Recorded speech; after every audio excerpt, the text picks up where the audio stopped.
Hi, Telugu మిత్రులకి స్వాగతం. ఈరోజు ఒకటి సెబీ గురించి, సెబీ రిఫార్మ్స్ గురించి కొద్దిగా నిన్న చెప్పాను కదా, జస్ట్ ఫినిషింగ్ టచ్ ఇస్తాను, దాని గురించి కొంచెం మాట్లాడతాను. 2 మార్కెట్స్ గురించి. 3 రిజల్ట్స్ టైము. ఇప్పుడు రిజల్ట్స్ వస్తున్నాయి కదా కంపెనీలకి. రిజల్ట్స్ టైంలో ఇన్వెస్ట్మెంట్ అప్రోచ్ గురించి, అంటే ట్రేడింగ్ కానీ ఇన్వెస్ట్మెంట్ కానీ రిజల్ట్స్ టైము, రేపు రిజల్ట్ వస్తున్నది, టీసీఎస్ రిజల్ట్ వస్తున్నది అనుకుందాం. టీసీఎస్ రిజల్ట్కి ముందు ఏం చేయాలి, ఎట్లా, how to do, what to do అనే దాని గురించి, అట్లా అనమాట. రిజల్ట్స్ టైం అప్రోచ్ గురించి 3 విషయాల గురించి మాట్లాడతాను క్లుప్తంగా. Okay, so thank you. So first of all SEBI ఏంటంటే, నేను చెప్పాను కదా, ఇన్వెస్టర్ ప్రొటెక్షన్ కోసం. ఇన్వెస్టర్ ప్రొటెక్షన్ అంటే బ్రోకర్స్ ఎక్కడో మనం అకౌంట్ ఓపెన్ చేస్తాం, డీమ్యాట్ అకౌంట్ చేస్తుంటారు. కాకపోతే ఆ బ్రోకర్స్ డిఫాల్ట్ అయిపోవచ్చు కదా, డిఫాల్టర్స్ అయిపోవచ్చు. సెబీ రిజిస్టర్డ్ బ్రోకర్స్ అందరూ, కానీ డిఫాల్టర్ అవ్వరని ఏం లేదు కదా. మన డబ్బులు బ్లాక్ అయిపోవచ్చు, మన డబ్బులు తిరిగి ఇవ్వకపోవచ్చు. మన అకౌంట్లో వేస్తాం 1 లక్ష, 2 లక్షలు, 3 లక్షలు, గబుక్కుని ఏదో చేతులు ఎత్తేస్తాడు అనుకున్నాం. ఇప్పుడు అందరూ HDFC bank, ICICI bank, SBI లాంటి, ఎస్బీఐ క్యాప్, ఐసిఐసిఐ వీటికి వెళ్ళరు కదండి. చిన్న చితక చాలామంది ఉంటారు. ఎందుకంటే బ్రోకర్ అంటే బేసిక్గా ఏంటంటే is a member of the stock exchange. బిఎస్సిలోను ఎన్ఎస్సిలోను మెంబర్షిప్ ఉంటుంది. సో వాళ్ళు డైరెక్ట్గా కొనగలరు, అమ్మగలరు. వాళ్ళ యాన్యువల్ ఫీజులు అవి తప్ప వాళ్ళకి ఈ బ్రోకరేజ్ ఛార్జెస్ పే చేయవలసిన అవసరం ఉండదు. కానీ ఇది చేసి పెట్టినందుకు, మెంబర్షిప్ ఉంది కదా వాళ్ళకి, అది చేసి పెట్టినందుకు మన తరఫున బయింగ్ సెల్లింగ్ చేస్తారు కదా, చేసినందుకు వాళ్ళకి కమిషన్ వస్తుంది మన దగ్గర నుంచి. They will enjoy commission. You got it. అయితే మెంబర్షిప్ చాలామందికి ఉంటుంది. అందరూ ఈక్వల్లీ స్ట్రాంగ్ ఉంటారు కదా, అందరూ బ్యాంకులు కాదు కదా. మొన్న మధ్యన మా ఫ్రెండ్ ఒక ఆయన చెప్తున్నాడు, అంటే ఆయన ప్యూర్ ట్రేడింగే చేస్తాడు. ఏదో కలకత్తా బేస్డ్ ఏదో ఎవరో అట కంపెనీ, పెద్ద పాపులర్ ఏం కాదు, మామూలుగా వీళ్ళకి అలవాటు చేయటం ఎప్పటి నుంచో. చేస్తూ అతను సడన్గా లేపేశాడు. అయితే లక్కీగా అతను ఏం చేశాడంటే, ఇన్ని డబ్బులు ఇతనివి ఉన్నాయి, బట్ అయిపోయినాయి, ఇవ్వలేని పరిస్థితి అని డిక్లేర్ చేస్తాడు. సో ఈయన ఏంటంటే కొంచెం సీనియర్ కదా, విద్య తెలిసిన వాడే, సెబీకి అప్లికేషన్ పెట్టాడు. సో అండ్ సో బ్రోకర్ దగ్గర నా డబ్బులు ఇట్లా బ్లాక్ అయిపోయినాయి, అంతా ఎక్కువ లేదులేండి, 1 లక్ష 2 లక్షలు నా డబ్బులు బ్లాక్ అయిపోయినాయి అంటే, సెబీ వారు అంటే ఆల్రెడీ వచ్చేసినాయో ఇంకా రావాలో నాకు తెలియదు, నేను కనుక్కోలేదు, బట్ అప్లై చేశానండి, పంపిస్తారు, వాళ్ళు ఇస్తారు ఎప్పుడో అన్నాడు. ఎక్కడి నుంచి ఇస్తారండి అంటే, ఇన్వెస్టర్ ప్రొటెక్షన్ ఫండ్ అని ఉంటుంది, ఐపిఎఫ్. ఇన్వెస్టర్ ప్రొటెక్షన్ ఫండ్ మన కార్వీ బాధితులు కూడా అంతే వస్తుంది. కార్వీ వాడు ఇవ్వకపోతే, కార్వీ వాడి నుంచి రాకపోతే వీళ్ళు అప్లై చేసుకుంటే సెబీ వాళ్ళు కాంపన్సేట్ చేస్తారు. ఇది లిమిట్ 25 lakhs వరకు ఉన్నట్టుంది, అంతకు మించి అయితే చేయరు. మీకు 1 కోటి రూపాయలు పోయిందంటే, 1 కోటి రూపాయలు బ్లాక్ ఉండిపోయినాయి అక్కడంటే, 1 కోటి రూపాయలు ఇవ్వరు, లిమిట్ ఉంది. దానికి కారణం ఏంటంటే, వీళ్ళు ఇన్వెస్టర్ ప్రొటెక్షన్ ఫండ్ కలెక్ట్ చేసింది చాలా తక్కువని ఇప్పటి వరకు. చేయాలి ఎట్లా అంటే, ఎన్ఎస్సి ఒక 500 కోట్ల దాకా కలెక్ట్ చేసిందని, అంటే ఈ ఫీజులే ఉంటాయి కదండి, 1% లిస్టింగ్ ఫీజులే ఉంటాయి కదా. తర్వాత వీళ్ళు డిపాజిట్స్ పెడుతుంటారు కదండి ట్రేడింగ్ చేయడానికి, వీళ్ళు మెంబర్స్ డిపాజిటు, ఆ డిపాజిట్ల మీద వచ్చే వడ్డీ, సింపుల్గా డిపాజిట్ మీద వచ్చే వడ్డీ, తర్వాత లిస్టింగ్ ఫీజు దాంట్లోంచి సమ్ పోర్షను, ఇవి మాత్రమే ఇన్వెస్టర్ ప్రొటెక్షన్ ఫండ్ కింద తీస్తున్నారు. ఎన్ఎస్సి దగ్గర 500 కోట్లు ఉన్నట్లు, బీఎస్సీ దగ్గర కేవలం 700 కోట్లు ఉన్నట్టు వినికిడి. ఎందుకంటే బీఎస్సీ అంటే చాలా, బీఎస్సీలో ట్రేడ్ అయ్యే షేర్లు 6,000 పైగా ఉన్నాయి. ఎన్ఎస్సీలో ఎన్ని ఉన్నాయి? 2,000 చిల్లరే. అట్లా తీసుకున్నట్లయితే ఎన్ఎస్సీ దగ్గర 500 కోట్లు ఓకే. బట్ ఎప్పుడన్నా ఏదైనా ఉప్పెన్ లాంటిది వస్తే ఒకరు ఇద్దరు బ్రోకర్లు, పెద్ద బ్రోకర్లు జెండా ఎత్తేస్తే ఏదైనా అయితే వాళ్ళు బొలోమని అందరూ వచ్చి పడిపోతారు కదా, వరద వచ్చినట్టు వచ్చేస్తుంది. ఎవరికైనా ఇస్తారు, ఎంతమందికైనా ఇస్తారు. అది అజయ్ త్యాగి సెబీ చైర్మన్ గారు, సెబీ ఎప్పటి నుంచో ఆలోచిస్తున్నారు దీని గురించి. ఇప్పుడు కొత్తగా తీసుకున్నటువంటి ఏంటంటే డెసిషను, ఈ ఫండ్ పెంచాలి, ఈ డబ్బులు సరిపోవు, గబుక్కుని ఏదైనా అన్ఎక్స్పెక్టెడ్ ఏదైనా విపత్తు వస్తే 500 కోట్లు 700 కోట్లు ఏ మూలకి రావు. few thousand crores ఉండాలి. given the size of the Indian economy and size of the investors in India, తర్వాత investors in India they are growing, rising day by day. ఇప్పుడు మన కోవిడ్కి చాలా కొత్త డిమాట్ అకౌంట్లు ఓపెన్ అయ్యాయి, తర్వాత మంచి ఐపీఓస్ వచ్చినప్పుడు కూడా డిమాట్ అకౌంట్లు కొత్తగా ఓపెన్ అవుతుంటాయి. అన్నీ ఆపరేటివ్గా ఉండకపోవచ్చు, కానీ ఇలా డిమాట్ అకౌంట్ ఒకసారి ఓపెన్ అయిన తర్వాత ఎప్పుడో మొత్తానికి మెల్లిమెల్లిగా, అంటే న్యూ ఎంట్రెంట్స్ సంఖ్య పెరుగుతూనే ఉంటుంది కానీ తగ్గదు in a growing economy like India. చెప్పాను కదా, మొన్న కోవిడ్ టైంలో చాలా డిమాట్ అకౌంట్లు వచ్చాయట. That is one of the reasons how the market recovered like anything. That is one of the reasons. తర్వాత పెద్ద ఐపీఓస్, మంచి ఐపీఓస్ ఉన్నాయనుకోండి, అది మంచో చెడో తర్వాత సంగతి. పెద్ద ఐపీఓలు ఉన్నాయనుకోండి, చాలా హంగామా చేస్తారు, చాలా హడావిడి చేస్తారు. ముందు నుంచి నెల 15 రోజుల ముందు నుంచి ఏదో దసరా సంబరాలు, కలకత్తాలో దసరా సంబరాలకి నెల 15 రోజుల ముందు నుంచి హడావిడి చేస్తారు. అలా చాలా పబ్లిసిటీ కూడా ఇస్తారు, ఎందుకంటే పెద్ద ఐపీఓ కదా, ఎక్కువ మంది ఇన్వెస్ట్ చేయాలి. అట్లాంటప్పుడు కూడా అలాట్మెంట్ కోసం ఇంట్లో ఎంతమంది అయితే ఎలిజిబుల్ క్యాండిడేట్స్ ఉన్నారో అందరి చేత డిమాట్ అకౌంట్లు ఓపెన్ చేసి చేసి తలా ఒక అప్లికేషన్ పెట్టేస్తారు. ఒక్కొక్క అప్లికేషన్ 5-6 ఉంటే 4-5, 3-4 ఉంటే ఫ్రెండ్స్ రిలేటివ్స్ తగిలితే అందుట్లో ఏదో 5-6లో ఒకటి తగలదా అని, అంటే తగలొచ్చు. అది లాటరీ లాగా. అట్లాంటప్పుడు కూడా డిమాట్ అకౌంట్లు ఓపెన్ అవుతాయి. ఇట్లా ఇన్వెస్టర్స్ సంఖ్య పెరుగుతూ ఉంటుంది కానీ తగ్గదు. అయితే పాత వాళ్ళు కొంతమంది విత్డ్రా అయిపోతుంటారు, దట్స్ ఓకే, విత్డ్రా అయిపోయే వాళ్ళు కూడా ఉంటారు. ఇట్లా ఏమవుతుంది, ఓవరాల్గా ఏంటంటే స్ట్రెంగ్త్ పెరుగుతూనే ఉంటుంది, పాపులేషన్ పెరుగుతూ, కొత్తగా పుట్టేవాళ్ళు పుడుతుంటారు, పోయేవాళ్ళు పోతూ ఉంటారు కదా. కానీ కొత్తగా పుట్టేవాళ్ళ సంఖ్య పోయేవాళ్ళ సంఖ్య కంటే ఎక్కువ ఉంటుంది కదా న్యాచురల్గానే, అట్లా అన్నమాట. సో పెరుగుతున్నటువంటి ఆర్థిక వ్యవస్థలో ఇన్వెస్టర్ ప్రొటెక్షన్ ఫండ్ సైజు చాలా ఎక్కువ ఉండాలి. అది ఎప్పుడో గుర్తించింది సెబీ. అయితే దాన్ని సీరియస్గా ఇంప్లిమెంట్ చేయాలని. ఎట్లా చేయాలంటే ఇప్పుడు వాల్యూమ్స్ తోటి లింక్ చేయాలని. అంటే ఇప్పుడు ట్రేడ్ వాల్యూమ్స్ జరుగుతున్నాయి కదా, బోల్డ్ అంతా వాల్యూమ్ బయింగ్ సెల్లింగ్లు ట్రాన్సాక్షన్స్ జరుగుతున్నాయి కదా, దానికి లింక్ చేస్తే బాగుంటుంది అని.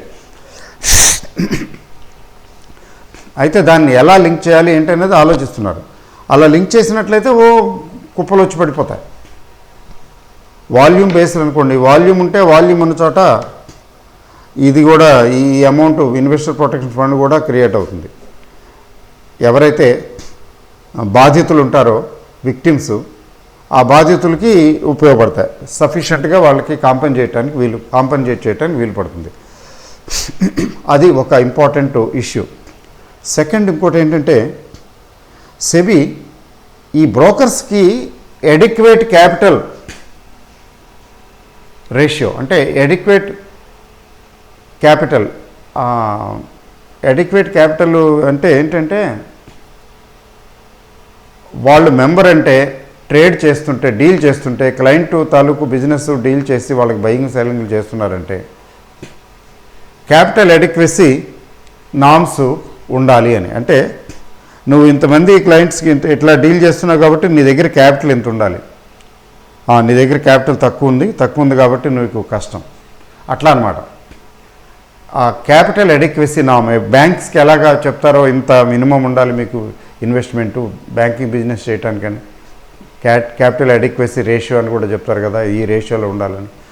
అలాగే అది ఇతరుల కోసం, క్లయింట్స్ కోసం బయింగ్ సెల్లింగ్ చేసే బ్రోకర్స్కి కూడా నామ్స్ ఇంత ఉండాలి, కనీసం ఎంతకన్నా తగ్గకూడదు అనే నామ్స్, దాని గురించి కూడా సీరియస్గా ఆలోచిస్తున్నది. మూడోది ఏంటంటే T+1 సెటిల్మెంట్. ఇప్పుడు T+2 సెటిల్మెంట్ నిన్న చెప్పాను కదా, చూడని వాళ్ళు ఎవరైనా ఉంటే నిన్నటి వీడియో చూడండి డీటెయిల్స్కి.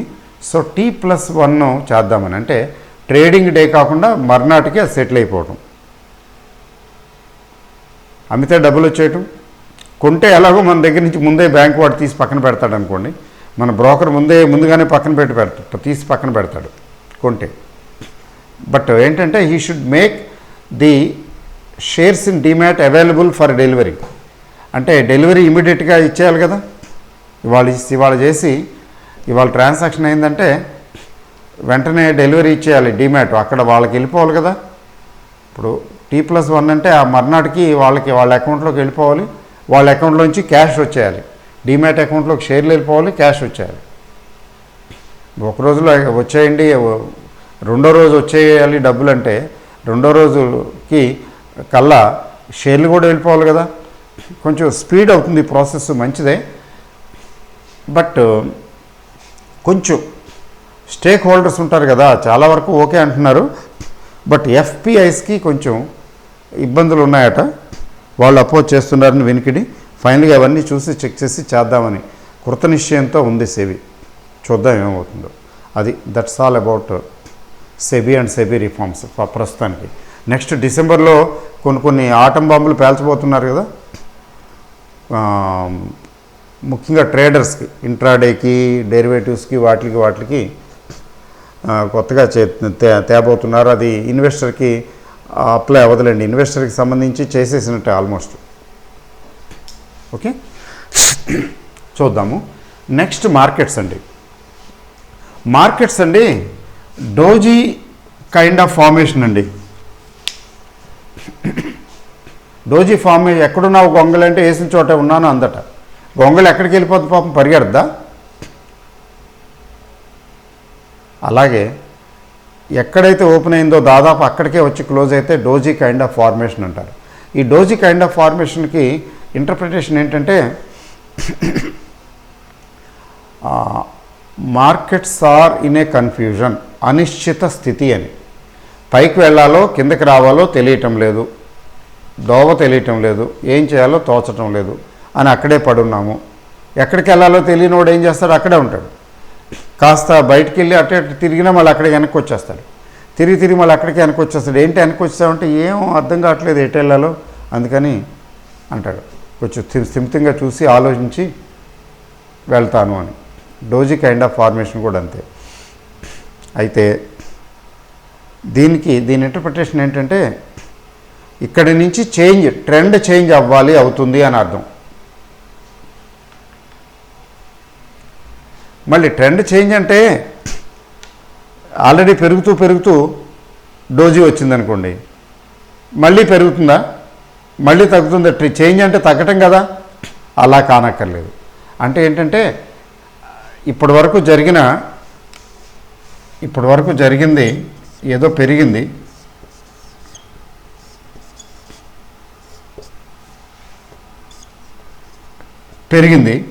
అంతే కదా, పెరుగుకుంటూ వెళ్ళింది. నెక్స్ట్ ఇక్కడ రెస్ట్ తీసుకుంటున్నాము, మళ్ళీ పెరగటమా లేదా తగ్గటమా? అందువలన డోజీ అంటే అర్థం ఏంటంటే పెరగొచ్చు తగ్గొచ్చు.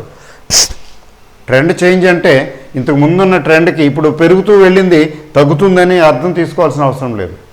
అలాగే తగ్గుతూ వచ్చి డోజీ వస్తే అక్కడి నుంచి పెరగటం మొదలవుతుందని అలా అర్థం తీసుకోవాల్సిన అవసరం లేదు.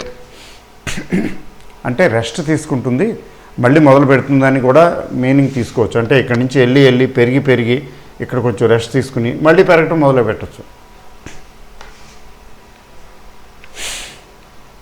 అయితే ఈ ఇప్పుడు మామూలుగా ఈ క్యాండిల్ స్టిక్స్ ప్యాటర్న్ ఒకటే కాదు, వేరే ఇతరత్ర కూడా హెకినాషి క్యాండిల్ స్టిక్ ప్యాటర్న్ కూడా అనిశ్చిత పరిస్థితి డోజీ చూపిస్తున్నది. అంతా చూపిస్తే కొంచెం ఎక్కువ టైం తీసేసుకుంటుంది, అందుకని చూపించడం లేదు. రేపు చూద్దాం, ఫ్రైడే. అనిశ్చిత స్థితి, అనిశ్చిత వాతావరణాన్ని సూచిస్తుంది.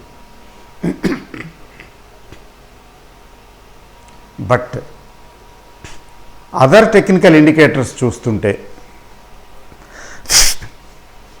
అదర్ టెక్నికల్ ఇండికేటర్స్ అంటే అయితే కొంచెం డౌట్గా కనిపిస్తున్నది. 4 రోజులు కొద్దిగా పెరుగుతూ ఈరోజు పెరిగే కార్యక్రమం ఆగిపోయింది కదా. ఆ పెరిగే కార్యక్రమం ఆగిపోయింది.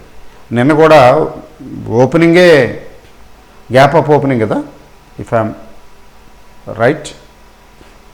పెద్దగా పెరగలేదనుకోండి, బట్ ఓవరాల్గా అప్వార్డే. ఆ అప్వార్డ్ మూమెంటు అంటే ఆ అప్వార్డ్ మూమెంట్ మళ్ళీ ఈరోజు కొంచెం హాల్ట్ అయింది. అయితే ఈరోజు ట్రేడింగ్ని ఈ ట్రెండ్ కోసం ఉపయోగించుకోవడానికి లేదు. ఈ should not be treated as a part of the trend. ఎందుకంటే సెటిల్మెంట్ రోజున ఆపరేటర్స్ డిసైసివ్గా ఎట్లా చేయాలో ఏదో డిసైడ్ చేసుకుని దాని ప్రకారం చేస్తారు. వీళ్ళు ఒక్కోసారి ఇద్దరు గట్టిగా తలపడతారు. కాసేపు వాళ్ళు పైకి తీసుకెళ్తారు, కాసేపు వాళ్ళు వీళ్ళు కిందకి తీసుకొస్తారు. అట్లా ఎక్కడో చోటకు ఆగుతుంది. ఈరోజు అదే జరిగింది. పడనివ్వలేదు, అలా అని పెరగనివ్వలేదు. ఈక్వల్లీ అంటే ఇరు వర్గాలు ఈక్వల్గానే స్ట్రాంగ్గా ఉన్నాయి ఈరోజు. అందుకని ఈరోజు ట్రెండ్ని సూచించదు. స్పెషల్ కేసే, అబరేషన్గా తీసుకోవాలి. బట్ అయితే మరి రేపు అండ్ నెక్స్ట్ అంటే నెక్స్ట్ వీక్ అనుకుందాం. రేపు ఒక్కరోజు ఉందనుకోండి, ఎలా ఉండొచ్చు అంటే గెస్ చేయవలసి వస్తే our guess may go wrong, గుర్తుపెట్టుకోండి. అందుకని గెస్సింగే చేస్తున్నాం మనం. డెఫినెట్గా ఎప్పుడూ చెప్పలేము, అది గుర్తుపెట్టుకోండి. అయితే ట్రేడర్స్ కోసం కొంచెం కొద్దిగా ఎక్స్ట్రా చెప్పవలసి ఉంటుంది కాబట్టి చెప్తున్నాను. ఇండికేటర్స్ కొంచెం నెగిటివ్గానే ఉన్నాయి. ముఖ్యంగా బ్యాంక్ నిఫ్టీ ఏం పాజిటివ్గా లేదు. ఇంకా బ్యాంక్ నిఫ్టీయే బెటర్గా ఉంది నిఫ్టీ కంటే. బట్ నిఫ్టీ తగ్గటం మొదలు పెడితే ఇన్ సింపతి బ్యాంక్ నిఫ్టీ కూడా తగ్గే అవకాశం ఉంది. అందువల్ల ఏంటంటే bank Nifty cannot act independently. Generally అట్లా జరగదు. బ్యాంక్ నిఫ్టీ పెరుగుతూ నిఫ్టీ స్టాక్స్ మిగతా స్టాక్స్ తగ్గుతూ అలా ఉండదు.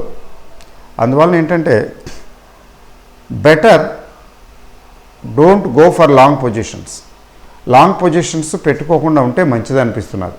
ముఖ్యంగా మండే ఒకటి, మధ్యలో 2 రోజులు సెలవులు, ఏమవుతుందో తెలియదు. తటస్థంగా ఉంటే మంచిది. Better not to have long positions. అయితే లాంగ్ పొజిషన్స్ ఉంటే better to have proper hedging. ఎందుకంటే 11,600కి మళ్ళీ వెనక్కి రాదని చెప్పడానికి ఏం లేదు.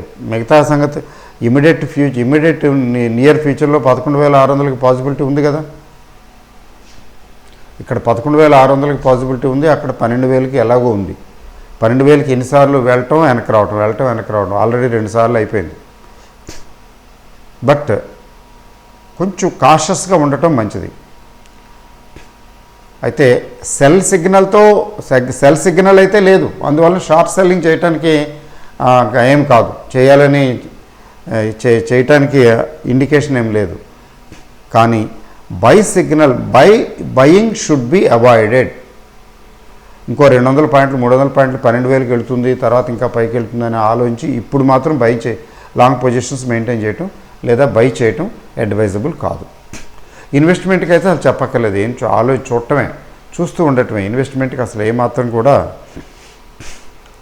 ప్రస్తుతం ఆలోచించవలసిన అవసరం లేదు. ఏదో సెలెక్టివ్గా కొన్ని చూసారా, మనం హిందుస్థాన్ జింక్ అన్నాము, వేదాంత అన్నాము, అవి స్పెషల్ కేసెస్. అవి స్పెషల్ కేసెస్ కాబట్టి కొంచెం అది పెరుగుతున్నాయి, కొద్దిగా రికవర్ అవుతున్నాయి. వాటిని కూడా చెప్పాను కదా. ఫర్ ఎగ్జాంపుల్ హిందుస్థాన్ జింక్ లాంటిది ఏ 250 ప్లస్ వస్తే ప్రాఫిట్ బుక్ చేసుకోవచ్చు. అలాగే వేదాంత ప్రాఫిట్ బుక్ చేయొచ్చా అంటే ఇట్స్ ఎ $1 బిలియన్ క్వశ్చన్.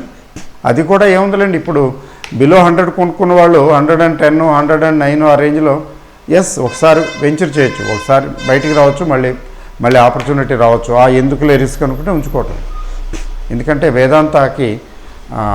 వేదాంతాన్ని అంతగా పడేయలేరు. అయితే ఓవరాల్ మార్కెట్ తగ్గుతుంటే అప్పుడు ఛాన్సెస్ ఉన్నాయి. ఎందుకంటే వేదాంత ఇప్పుడు ఓవర్సోల్డ్ పొజిషన్లో ఉంది, ఆల్మోస్ట్ ఓవర్సోల్డ్ పొజిషన్లో ఉండటం వల్ల రికవర్ అవుతున్నది కదా, రోజు కొద్ది రికవర్ అవుతున్నది. తర్వాత హిందుస్థాన్ జింకు అనౌన్స్ చేసిన డివిడెండ్ పుణ్యం అని, ఆ డివిడెండ్ బెనిఫిట్ అంతా వేదాంతకు వస్తుంది కదా. 65% అవి హిందుస్థాన్ జింకులో వేదాంతకి స్టేక్ ఉంది. 65% స్టేక్ ఉందంటే హిందుస్థాన్ జింకు డిక్లేర్ చేసే డివిడెండ్ 65% వీళ్ళకే వచ్చేస్తుంది, అన్ని కోట్లను. అప్పుడు Vedanta becomes a rich company. It will be rich by so and so crores అందువల్ల. సో ఓకేనండి, మార్కెట్ ఏంటి బై అండ్ లార్జ్. తర్వాత American elections they are lurking. American elections uncertainty. Global markets కూడా అసలు గ్లోబల్ మార్కెట్స్ కూడా డోజీ కైండ్ ఆఫ్ ఫార్మేషన్లోనే పడుకొని ఉన్నాయి. సయ్యపై పాలకడలిలో శేష తల్పమున పవలించేవా దేవా అని భానుమతి గారి పాట ఒకటి ఉంది. పాలకడలిలో శేషతల్పమున పవలించేవా దేవా అని. అట్లా ఉన్నాయి మార్కెట్లన్నీ, హాయిగా పడుకొని ఉన్నాయి, చూస్తూ ఉన్నాయి ఏంటి అని. ఎందుకంటే a big major event is there, American elections. Maybe that is the reason. But Indian market ఒకటే కాస్త ఇంత మాత్రం యాక్టివ్గా ఉంది. మిగతా మార్కెట్లు ఇంత యాక్టివ్గా కూడా లేవండి. ఇప్పుడు కాదు, లాస్ట్ 2 months నుంచి చూడండి. లాస్ట్ 2 months నుంచి 1 month అట్లీస్ట్ అమెరికన్ మార్కెట్స్ 12,000కి వెళ్ళిన తర్వాత ఇక అంతే అయిపోయింది, ఫినిష్. కానీ మనం 12,000కి వెళ్ళాం, కానీ నాస్డాక్ అది మన నిఫ్టీ 12,000కి వెళ్ళి అక్కడక్కడ దగ్గరలో 12,000కి దగ్గరగా ఉన్నాం, కానీ మరీ వెనక్కి వెళ్ళిపోవటం లేదు. జస్ట్ వెళ్ళినట్టు వెళ్ళామనండి 10,800కి, మళ్ళీ వచ్చేయలేదు స్పీడ్గా. అందువలన ఇండియన్ మార్కెటే మిగతా మార్కెట్లతో పోలిసి చూస్తే కొద్దిగా బెటర్గా స్ట్రాంగ్గా ఉంది. అది నిలుస్తుందా నిలవదా అనేది వెండి తెరపై చూడవలసిందే. బట్ లాంగ్ పొజిషన్స్ అవాయిడ్ చేయండి. తర్వాత రిజల్ట్స్ టైం అప్రోచ్ మీకు ఐడియా ఇచ్చి రేపు కంటిన్యూ చేస్తాను. ఎందుకంటే మీరు గమనించారా, రిజల్ట్స్ ముందు రిజల్ట్స్ తర్వాత షేర్ ప్రైస్ మూమెంట్ ఎలా ఉంటుంది, ప్రైస్ బిహేవియర్. అంటే ప్రైస్ బిహేవియర్ ఇది ఊరికే బ్రీఫ్గా 1 నిమిషం 2 నిమిషాల్లో చెప్పేది కాదు. ఇది కొంచెం అంత షార్ట్గా స్వీట్గా చెప్పడం నాకు రాదు కూడా. అది ఎక్కువ జనాలు వ్యూయర్స్ కంప్లైంట్ చేస్తూ ఉన్నారు గత 2.5 సంవత్సరాల నుంచి. నా దగ్గర రెమెడీ లేదు అన్ఫార్చునేట్లీ. మరి ఎందుకనో బాగా ఎలాబరేట్గా మాట్లాడటం అలవాటో ఏమిటో. ఓకే, మామూలుగా ఏంటంటే డివిడెండ్స్ కంపెనీ రిజల్ట్స్ వస్తున్నాయంటే కొన్ని సందర్భాల్లో పెరుగుతాయి. రిజల్ట్ వస్తుంది, మంచి రిజల్ట్ వస్తుంది, ఆ తర్వాత పెరగదు. ఉల్టా పెరగకుండా ఉంటే అలా ఉంటే ఉన్నా పర్వాలేదు, అక్కడి నుంచి తగ్గటం మొదలవుతుంది, కరెక్షన్ వస్తుంది. అట్లా గమనించారా? ఏంటి రిజల్ట్ ఎంత బాగుంటే పెరిగిపోవాలి కదా, పడిపోతున్నదేంటి తగ్గుతున్నదేంటి అంటారు. దానికి రీజన్ ఉంది. అలాగే రిజల్టు బాగోదు, కానీ ఆ టైంకో లేదా మర్నాడు నుంచో అది మళ్ళీ ఆ షేర్ ప్రైస్ పుంజుకుంటుంది, పెరగటం మొదలు పెడుతుంది. ఇదేంటిది చెత్త రిజల్ట్ ఇస్తే ఇది పెరుగుతుంది ఏంటి అంటారు. అంటే లే ఇన్వెస్టరు, మీలాగా నాలాగా ఉండేటువంటి లే ఇన్వెస్టరుకి ఇది అర్థం కాని సబ్జెక్టు, మింగుడు పడిన విషయం. ఏదో పారాడాక్సికల్గా కనబడుతుంది, నిజానికి అది కాదు.